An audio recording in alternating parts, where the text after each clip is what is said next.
Hi, everyone, and welcome to the Monomyth Diaries, a podcast where ordinary people get to share their hero's journey. I'm Mandy, and I'll be your host. We'll discover powerful insights, critical moments of growth, and much more. Thanks for joining us. We all have a monomyth to share, and someone out there needs to hear it. Welcome back to another episode of the Monomyth Diaries. Today, we continue the incredible journey with our guest, Melissa. In her first episode, Melissa gave us a glimpse into the challenges that shaped her and the strengths she discovered along the way. In the second part of her story, we'll go even deeper, exploring the turning points, the lessons, and the moments of transformation that continue to shape her life today. So let's continue to walk alongside Melissa as she shares the next chapter of her journey.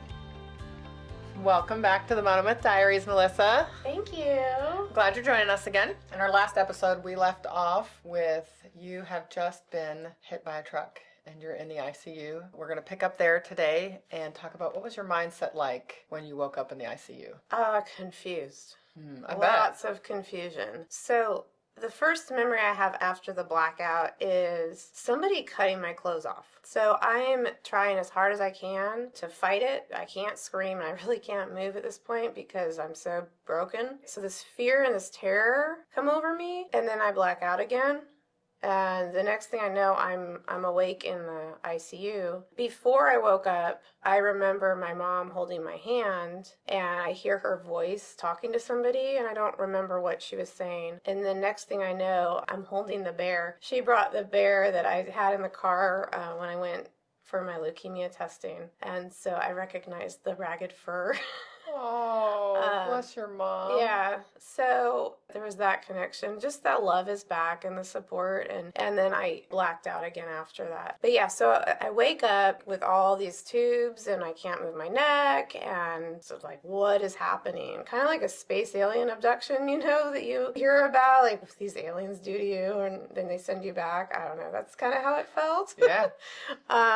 So yeah, a lot of confusion. There was a random woman in my room sitting there reading. And then my mom and my dad are there to tell me what happened, that I got hit by a truck is basically the only thing anybody can tell me because no one's there that saw it or, yeah. And so just for a moment. So for people who weren't listening, at this point in your life, you had a boyfriend and you had been drinking and partying with him when this happens. He wasn't with you when you were hit by the truck. Is that correct? He supposedly was there. They took me in as like a Jane Doe because they didn't know what happened.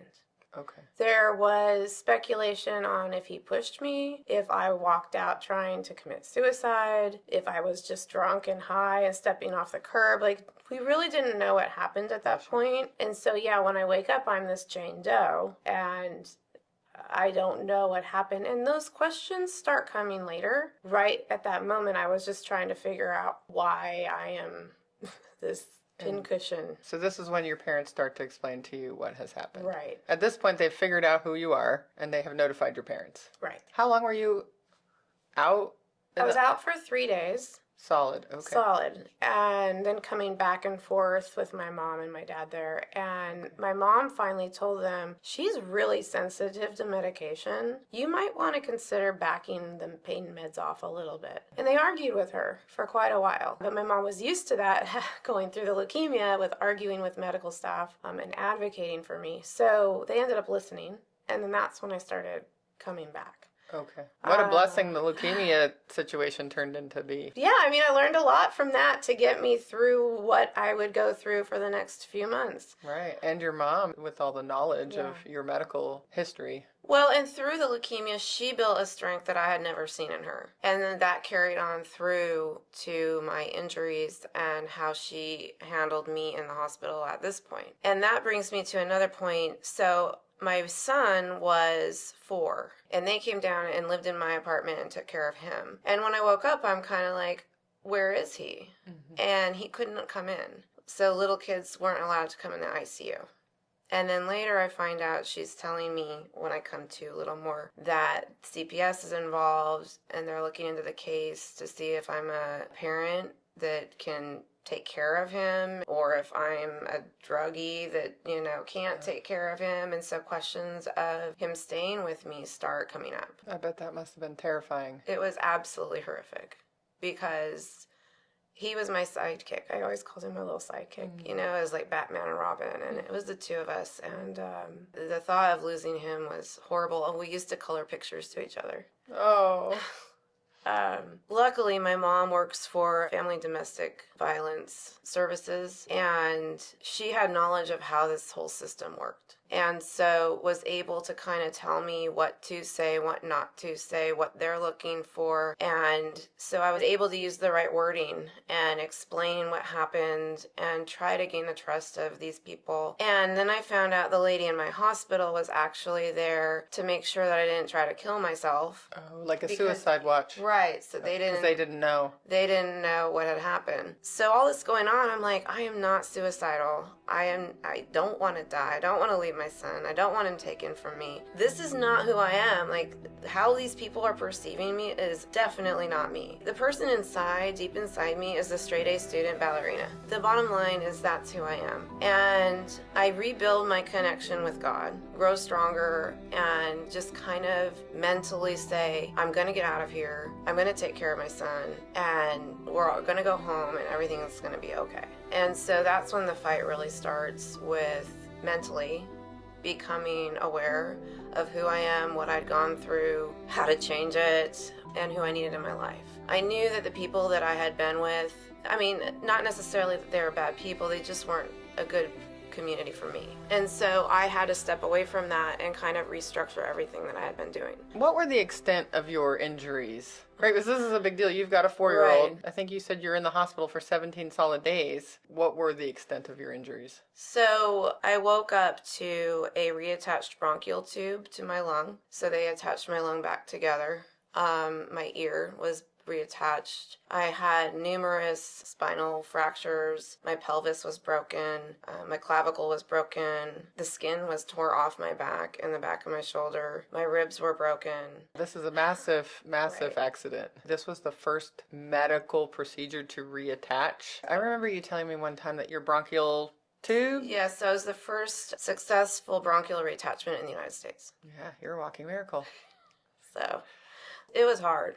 So you're mentally struggling now with whether or not you're going to be allowed to have your son, and mentally struggling with my body doesn't work. So the questions of will I walk start coming up. How am I going to take care of my son? You know, how am I going to do all these things? Like, and then all of the I can't do these things anymore come in. I can't run anymore. I can't dance anymore. All the things that I love doing, am I going to be able to do any of that again? And I'm a very active person. I don't do well just sitting still and relaxing. That's not me. Yeah. So there's a lot of fear setting in. Yeah. That's going to start to propel you into, like, as you said, you start thinking, I don't want to live this way anymore. I'm going to do something different. So walk us through what that looks like. It started with strawberry milkshakes from McDonald's. I sat and watched a lot of TV because there wasn't a lot of other things I could do, and McDonald's smoothies had just started coming out. Okay. And so their commercials kept coming on TV, and at that time I couldn't eat. I had a tube down my throat. And so I'm watching these, and the strawberries sounded so amazing. And I was like, I want a strawberry milkshake, or a strawberry smoothie. So I was determined to get the tube out of my throat and eat again. And that was the first goal, was I want to be able to eat. And so I bent the rules. They took the tube out, but I was only supposed to have, I don't know, like Ensures and applesauce. And somebody left crackers up on a shelf in my room, and I looked at my mom and I said, give me the crackers. So that was the first, like, okay, I ate 2 saltine crackers. I'm such a rebel. And that's just the way that my healing happens. It's just like this mindset of, I'm going to do this. How can I make this happen? So after that, it was just trying to have these little moments of, yeah, this is really going to hurt and this is really going to be painful, but I have to get up. I had this big brace on because I couldn't move my back or my neck. And so it was really hard to move in general. And then my pelvis was broken. And so every bit of these little steps happening were monumental for me. Yeah. They were huge milestones for me. And so I just kept that mentality. You're building up resilience. Right. And that's pretty much my main focus at this point, is the resilience. And I talk about microfears a lot, and it stems from this fear, going back to leukemia, of blood work. You know, being poked. I don't want to be poked anymore. Like, it hurts, but you got to do it anyway. Like fear of taking pills even though you're going to feel gross. There's these little fears that we have along the journey to achieve the big goals or overcome the big fears. And I really think that played a part in leukemia, but I didn't realize it at the time. So then when I got hit by the truck, it comes back into play and I'm able to take these steps and keep moving forward. My parents eventually had to go back to Northern California, and my brother is who ended up coming out and taking care of me. He's 9 years younger than me. Our whole lives, I had been kind of like the mother figure to him, and so he comes out and he starts taking care of me. He took me home from the hospital, and I lived on the second floor of my apartment. I couldn't go up and down the stairs. I was still in this brace. I still couldn't walk. I had a wheelchair and a cane. And that was the next thing. It's like, I've got to be able to get up and down these stairs. Because my brother's going to go home too. Right. And you have a son to take care of. Yeah. So my brother took care of me for a while. And then my dad switches with him. My dad comes back down. And he stayed with me for months. We got really close and kind of rebuilt a strength in our relationship. I would say he was the perfect person to have come because he's really patient and would let me kind of stretch the boundaries a little bit. For instance, I'm going to get up and go to the bathroom. I'm going to walk to the bathroom. And it started with that. Like, I'm going to get out of this wheelchair, and I'm going to walk across the living room, and I'm going to go to the bathroom. It was that kind of thinking. And then I'm going to put a chair in the landing of the stairs in the stairwell. And I'm going to walk down the stairs to the stairwell to the chair, and I'm going to sit there. And I'm going to rest. And then when I feel strong enough and I can get through the fear of the pain of what's about to happen, I will go back up the stairs. So it was that kind of learning and healing and pushing myself that ended up allowing me to be where I am now. Mentally, there was a changing moment when I was sitting on my balcony in the wheelchair at the time. There was a runner going by. And she had brunette hair, skin like mine, and a lot like me. I just started crying and going, I'm never going to run again. I don't even know if I can walk. And I sat there in sorrow and feeling bad for myself. And then there was a turning point where I said, I can make a choice. I have a choice. I can sit here and feel sorry for myself, or I can fight through it and try as hard as I can. And so I chose to run again. It started with the things in my apartment, and then I said, I'm going to walk around the block, and then I'm going to jog down the street and then finish the walk. I'm going to go halfway. I'm going to jog halfway, and it just became more and more and more, pushing through the pain, pushing through the immobility, learning the flexibility again. The fear. Oh, lots of fear. Pushing through the fear. Yeah. And showing up for my son and showing him, I'm going to be here for you. I want to play with you. I want to take you to the park. I want to play catch with you. And just having the strength to show him that it was possible. He was a giant motivator. What do you think caused you to have that mentality, that mindset of, I can do this?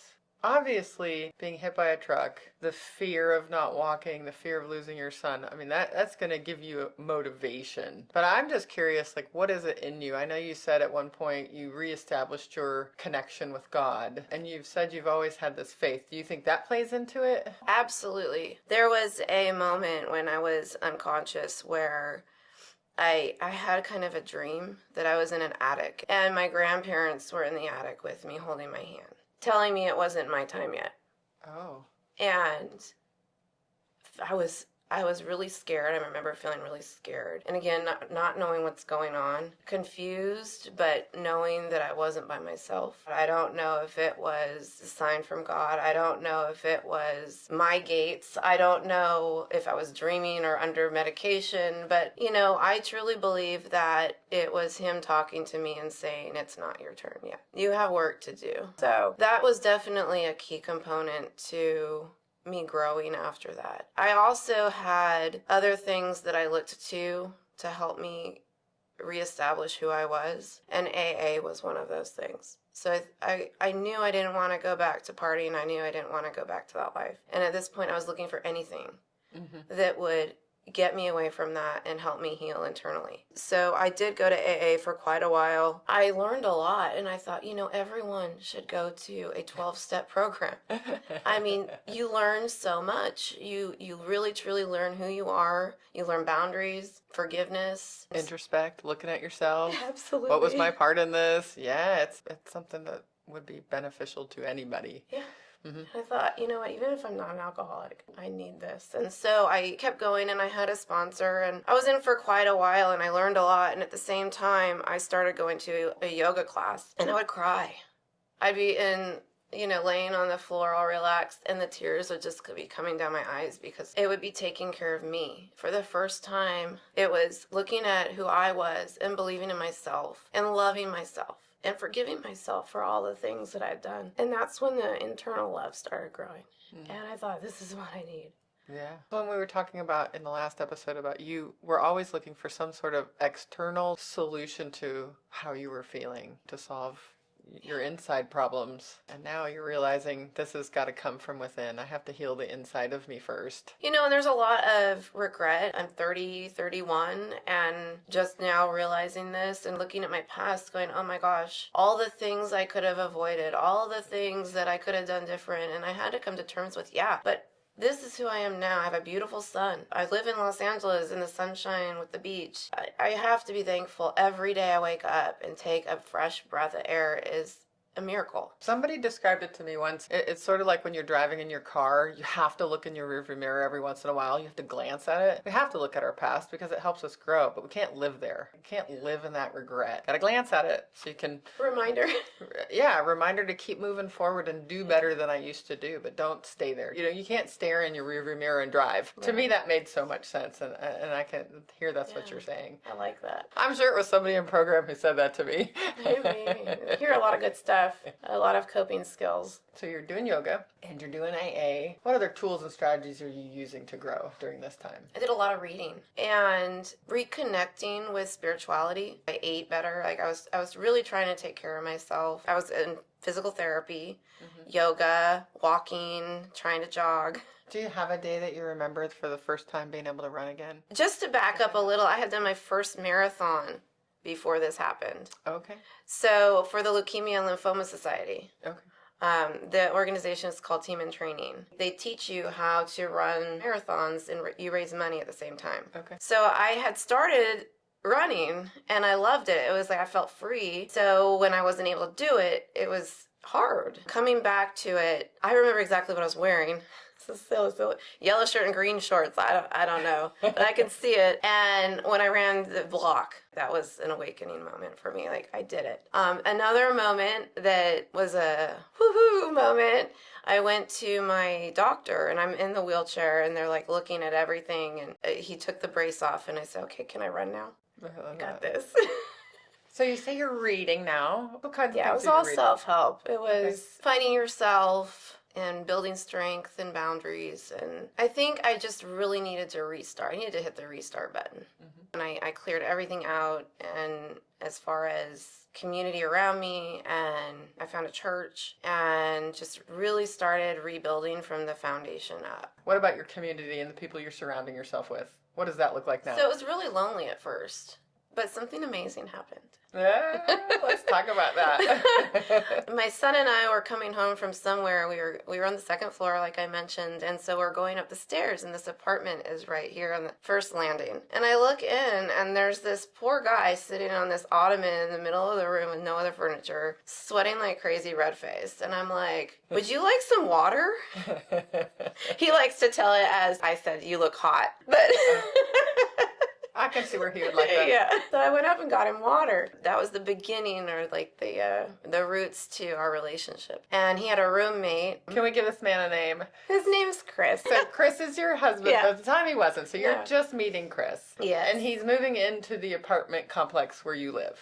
We developed a friendship pretty much right away. At the time my dad was still there, I had been brace-free for a month before he moved in, so it was real fresh. And my son invited him to his birthday party, and then that was a month after they had moved in. So it was really fast. We just bonded. We felt like family, the two of them, and then us. But at the time, you're just friends. Right. It was really strong friendship. So I also had a new job. I was a behavioral therapist, and I was working with children on the spectrum. So there were a lot of times where I'd be across LA on the other side of town after school hours, and then my son's daycare ended at 6. And so I'd be rushing back, and there were times when the traffic was just horrendous, and I'd call one of them and go, "Hey, can you run and get Caden?" Oh, that's nice. So they're really, I was building my team and started relying on them more. Then one day, my now husband says, "Have you heard of Scouts?" He said, "Well, you should check into it and see, it'd be good for Caden." So I look into it, and then I come to Chris and I go, "Okay, we joined. This is awesome. We have to build this really cool car. What do I do?" Oh, okay, so let's talk about Chris for a minute. Okay, so actually we probably should talk about how we know one another. Okay, so you and I met through scouting. Right. Which used to be called Boy Scouts of America. Today we just call it scouting, right? Yeah. Scouting Across America or something like that. But we had met because our boys were both involved in scouts. And your husband was a huge component of my son's scouting journey. He helped my son become Weston, which everybody knows. All of our listeners know Weston. He's been on the show. I've talked about him a million times. Chris helped my son become an Eagle Scout because Chris is also an Eagle Scout. An Eagle Scout is the highest honor, highest rank that you can get as a scout. And it's very rare. Not a lot of people actually accomplish this, so it's a very low percentage. So this is where Chris comes in. So he invites you and Caden to scouting. And the Pinewood Derby is a big race. Yes. Like where they build their own cars and all the boys race them. It's a lot of fun, and it's a good bonding experience that the kids and the parents have. And it usually takes at least a month to build a car. At least. Yeah, it takes some time. It's supposed to take some time anyhow. Yeah. Oh, and his roommate, James, is also an Eagle Scout. So I did not realize that. Okay. It's like me surrounded by scouting already. Oh, it explains so much. Yeah. Because Eagle Scouts take this oath and they give back to the community and to the world, and that's just who they are. Oh, it all clicks together now. So, yeah. So what they didn't realize is that if I were in, they would end up in scouting again too. And then my son is getting his first rank. So we're all at the ceremony where he's earning his pin and his new patch, and we're all excited, and so we invite them to come with us and watch. And they wear their uniforms because, well, you have to. And so they start talking, and then all of a sudden they're volunteering to help out too. And they get pulled back into the world. Yes. He became the assistant cub master, and then James, his best friend, became the den leader. That's incredible. All right, so scouting is going to be a huge part of your journey now. Yeah. I end up with this amazing family of scouters. And so that really became my family at that point. Healthy people, loving environment, they all care about each other in the world, and just all trying to raise these amazing kids. It was a lifesaver, really, for me. And of course, Caden had role models and friends and trees to climb. Yeah, scouting's incredible. I love that we're talking about scouting. I had completely forgot we were going to talk about scouting. My father-in-law, who is also an Eagle Scout, is actually going to come on the show later this season and talk to us about his scouting experience and how much it changed and shaped his life. So this is very exciting. We get to talk about it twice, right? Yeah, you get a little preview.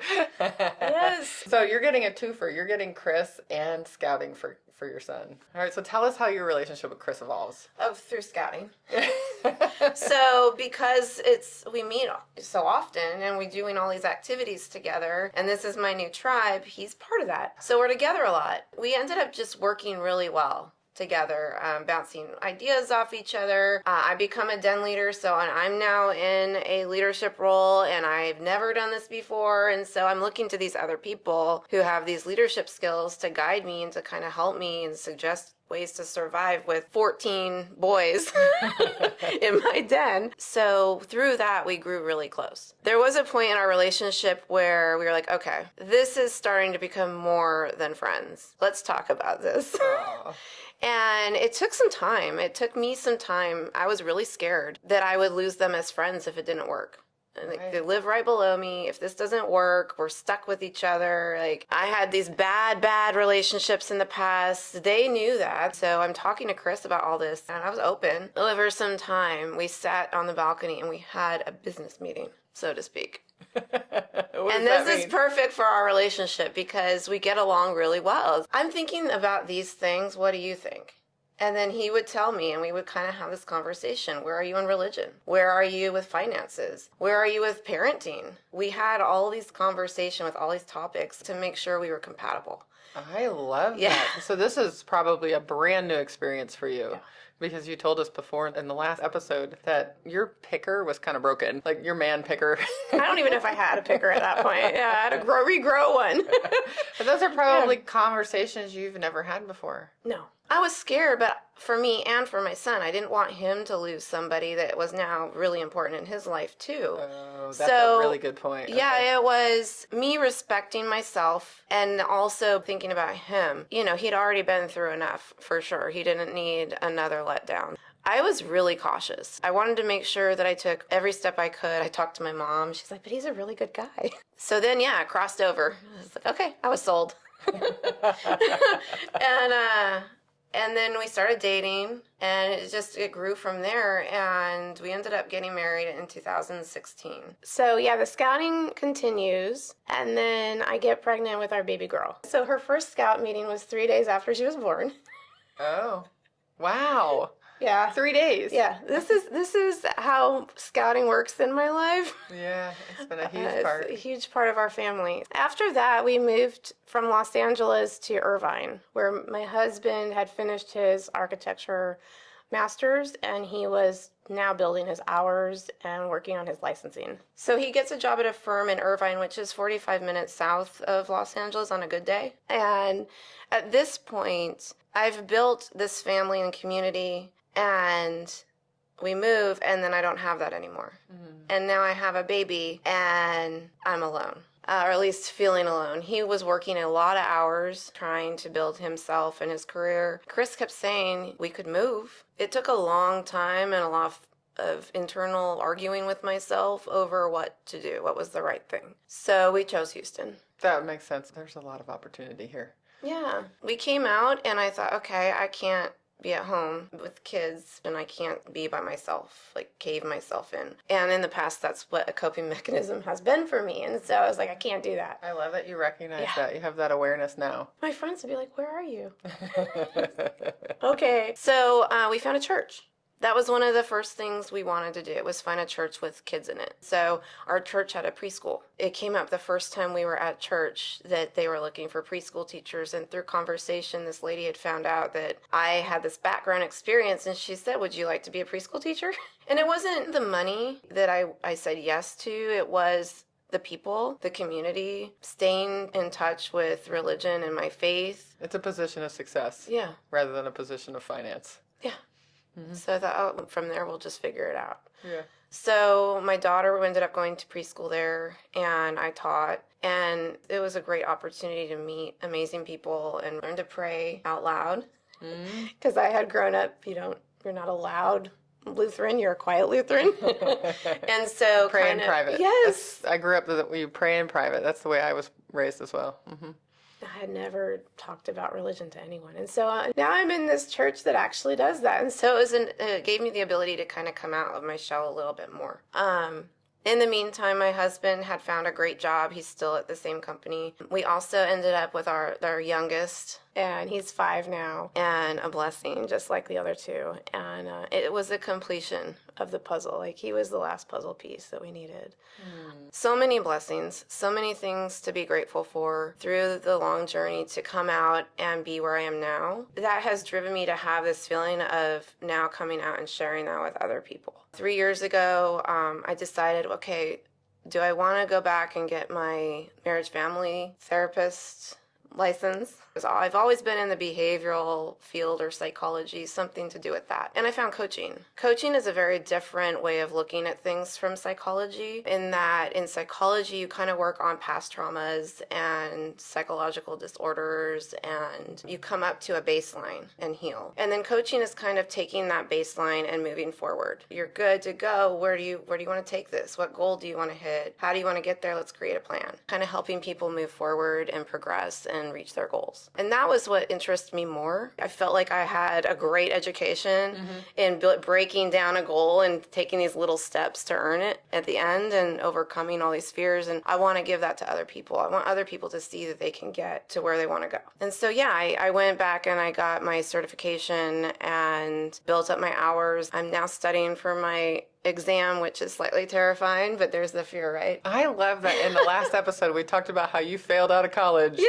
And now you just keep going back to school. Well, I did end up getting my BA in psychology. I know. Yeah. You just keep learning and growing and going back to school and tackling new, educational. I love learning. Oh, I love that. Yeah, it's like I want to fill my brain with so much. So that's a big component.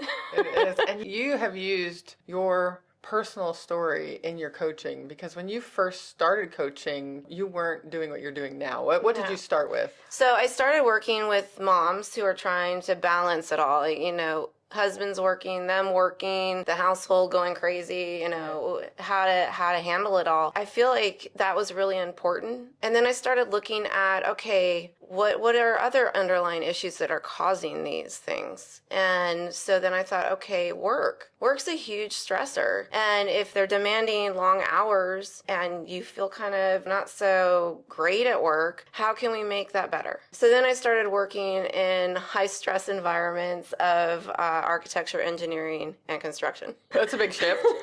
Yeah. So working through learning boundaries in the workplace and learning communication skills and leadership skills and not taking it home. That's a huge one, not taking it home. Being able to pause and go, okay, which of these things do you feel is the most important? And I remember, too, when we talked once, and earlier you mentioned the word microfears, how you had recognized that you had microfears early on in your journey, and now you're bringing that into your coaching. Tell us about that. So I had a realization or connection from that, from when I was sick. And I thought, I'm still kind of insecure. Like, why am I so insecure? Like, I need to step out of my box and just go for things. Like, get up and karaoke. Like, just go for this stuff. Like, what's it gonna hurt? This isn't really insecurity. It's just a fear. Like, why can't I order something new in the restaurant? Why do I always order the same thing all the time? Why am I afraid that I might not like that? And so these kinds of things are what I started focusing on, like these little tiny fears and overcoming those and just going for it. And it's built confidence. Like every little win is bigger the next time. I love that, because the confidence piece that you get from doing those things, even if it's the smallest fear, it's like a snowball. It just keeps adding and adding and adding. It's such a great idea. And so you're using this when you're coaching? Yeah, I do. There have been a lot of times where they don't want to have a conversation with somebody, or they're afraid to bring something up that'll cause a conflict. And I'm like, okay, well, let's think about that. Why are you afraid of this? What underlying thing is it that you're afraid will happen? Let's work through that. I think it's such a fascinating philosophy, because it's true. We all have these little micro fears that creep in about all kinds of things. If somebody would have said, well, you're afraid of something, I'm like, no. But if you just go, well, it's just a little micro fear. It's not a real big deal, but it's there. Okay, I can get on board with that. It makes sense. But if there's a whole bunch of them, it just cripples you. Absolutely. From moving forward. Yeah. That's brilliant. And a lot of that happens with getting up in front of people or going to an environment with new people, because you don't know what to expect. And when you don't know what the expectation is, it's kind of scary. Yeah, fear of being judged, fear of looking stupid, feeling of saying the wrong thing, fear of not looking like you're perfect, all kinds of things. Yeah, there are a lot of little micro fears. Are there any other ways that you're giving back to the community that you want to share with us? Recently reached out to the American Cancer Society and the Leukemia and Lymphoma Societies, and I'll be doing public speaking for those organizations. And then, of course, I keep up with scouting. Yeah, you're a big part of your scout troop. Yeah, you're always holding roles and participating. Yeah. One of the biggest enjoyments of scouting has been being a district representative and sitting in on Eagle Board of Reviews. I didn't know you did that. I do. Oh, that's a huge job. It's amazing. Thank you for doing that. Yeah, they teach me, these young kids, that they share their journey through the whole process and how they've grown and gone from little shy kids that don't talk to these young adults who are so well spoken and ready to fly, and it's just really cool. All right, so if listeners out there want to know more about your coaching, where they find information? I have a website, www.iyjcoaching.com. Okay, and we're going to drop all of that in your show notes. We'll put a little brochure up there for you. And then I'm on LinkedIn too. So Ignite Your Journey is my business name. And I do public speaking and coaching. I actually just started working with a nonprofit that provides coaching services for free for military and EMS workers who've been touched by cancer in some way. So their family or themselves. I think that that's a blessing for a lot of people going through cancer and being able to talk to somebody else to help them get through it. Wow, that's a beautiful way to give back to the world. You're taking your story and your coaching and giving that back. That's amazing. You keep answering all my questions. This has been like the easiest conversation ever. I don't have to ask you any. You just keep rolling. I love that. I will ask you this one question. How do you hope your Monomyth is going to uplift other people? I really hope it gives them inspiration in whatever thing they're going through, that they can get through it. Just take little steps, one at a time. You can do your own marathon. I love that. The last question that we always ask is an opportunity for attitude of gratitude. This is your opportunity to lift up any mentors, anybody in your life that's been a giant part of your story. You wouldn't be here had they not helped you along the way. So many people. My doctor who got me through leukemia is probably one of the biggest, Dr. Freeman. I wouldn't be here without him, clearly. So, and his team. And then UCLA Medical Center. I hate saying it because I went to USC, and that's our rival, but they put me back together again. And then I have a lot of friends, Terry, Robin, Kat, Jenny, Britt, Carla. It's like the list can go on from there. And then my scouting family, who I love very much, and my husband, and of course my parents, so my family. Well, I appreciate you being here today, and I know all of our listeners appreciate you being here today and being brave and vulnerable and being willing to share your Monomyth with us today. So thank you so much for taking the time, and we're looking forward to seeing how your journey continues to unfold. Yes. Hopefully it helps other people and they get stronger too. Melissa, I want to thank you for continuing to share your journey with such courage and vulnerability. Each piece of your story has offered us wisdom and hope. When we share our monomyths, we not only heal ourselves, but create space for others to heal too. If you found encouragement in today's episode, please share it with someone who needs to hear it. And remember, your story matters, your journey has purpose, and together we can inspire transformation. Thanks for joining us on the Monomyth Diaries. If this episode resonates with you or someone you know, we'd love for you to share it and spread the inspiration. Don't forget to follow us wherever you get your podcasts or on YouTube to stay connected. We'd appreciate if you could take a moment and rate and review the podcast. It helps us reach more people with stories of transformation and growth. You can visit us at monomythdiaries.com or text us directly from the show notes to reach out and keep the conversations going. Until next time, heroes, let's journey together through our monomyths.